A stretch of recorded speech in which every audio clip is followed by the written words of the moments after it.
Good afternoon, everybody. Sorry for taking so long to come back to you to put up our next video. It has been the Christmas holidays over here, and we have been a little bit tied up with family and friends. So today I thought we'd have a bit of fun. Today, I did mention in my last video that I would talk to you about some translations that have gone horrifically wrong to the point where it's just hideous. So what better time to talk to you about the Nativity Story. So I'm just going to get straight into it. Debunking the Nativity. Now, I don't mean to intentionally mock the church here. All I'm doing is pointing out some major adjustments need to be made and some major corrections, because things are just to the point now where the original message has been lost. So let's talk about the Nativity.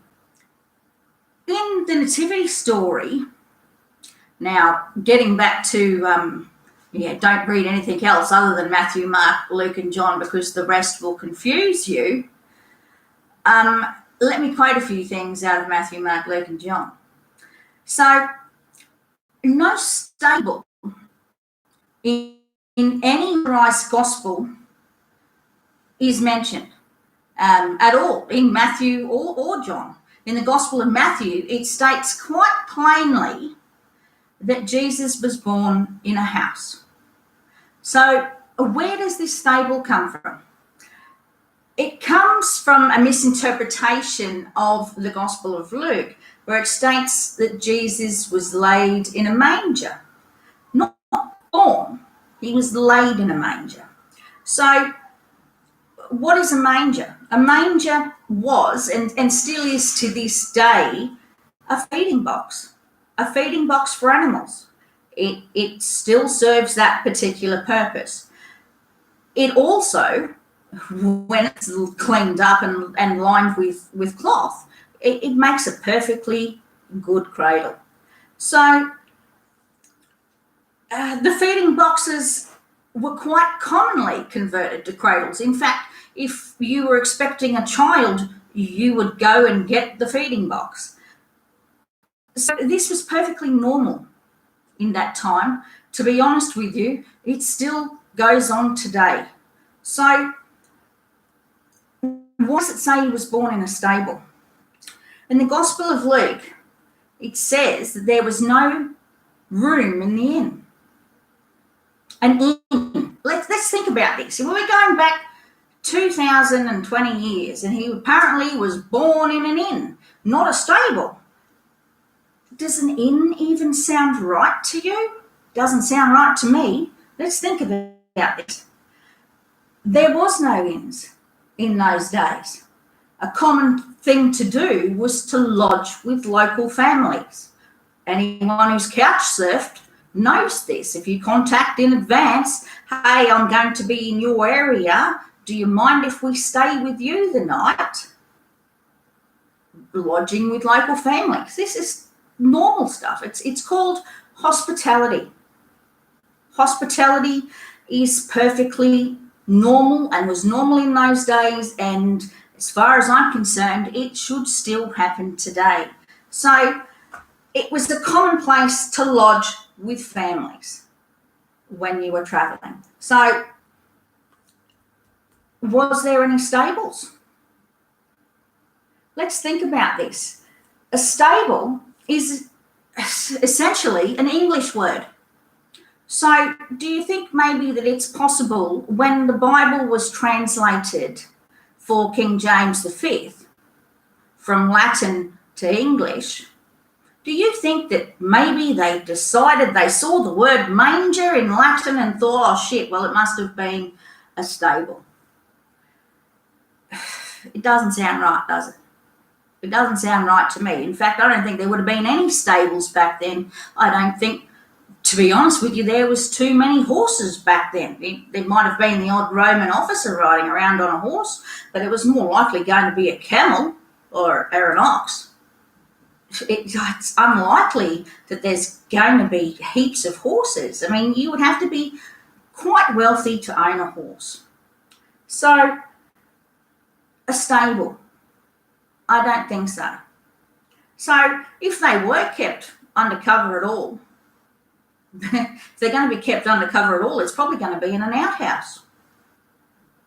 There's probably water to drink in there. That makes sense. So, the whole nativity story, Jesus being in a manger, yeah, that was probably because there was no provisions in the room of the lodgings that they stayed at with the family that they've stayed with, and they didn't have a spare cradle. That makes sense. Sure makes sense in the translations. What do you think about that? If you think that that makes sense, then it makes sense to me. To me, it just sounds like they've seen a word and manger, and it's associated with stables, so we're going to translate that. And let's face it, that book was written in England. Makes sense. So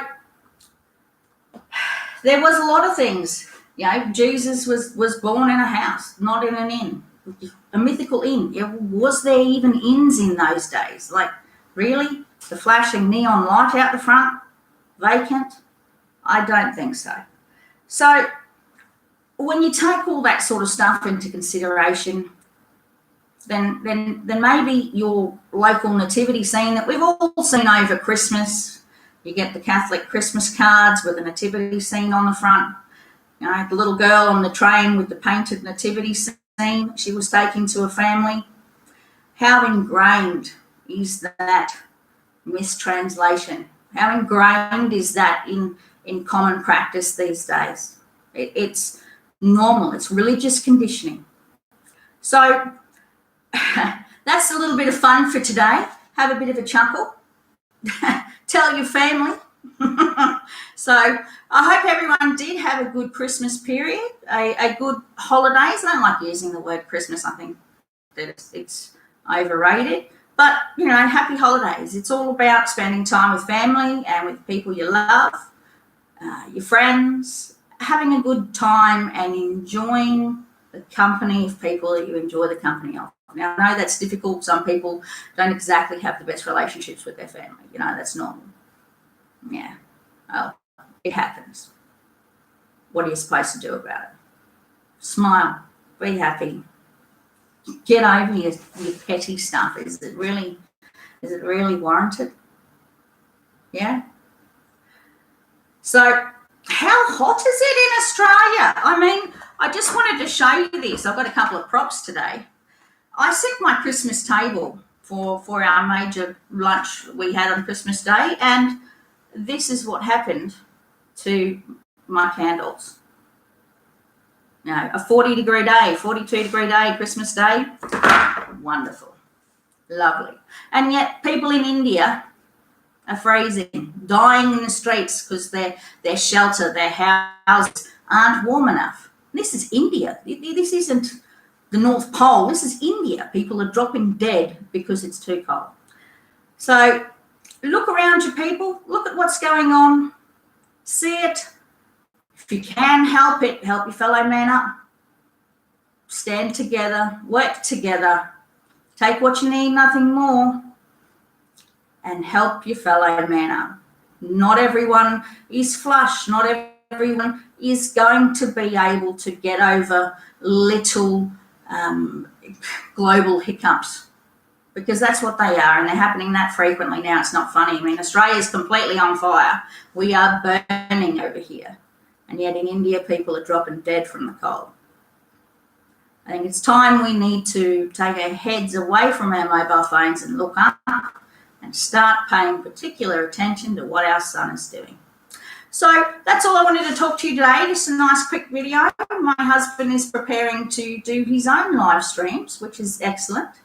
So he wants to talk to you a little bit more about history and things where his bloodline has gone and which families it's passed through. And I will let his content of his videos be his domain. Okay. So thank you for joining me. I will come and see you again. Have a good holiday, okay? Bye-bye.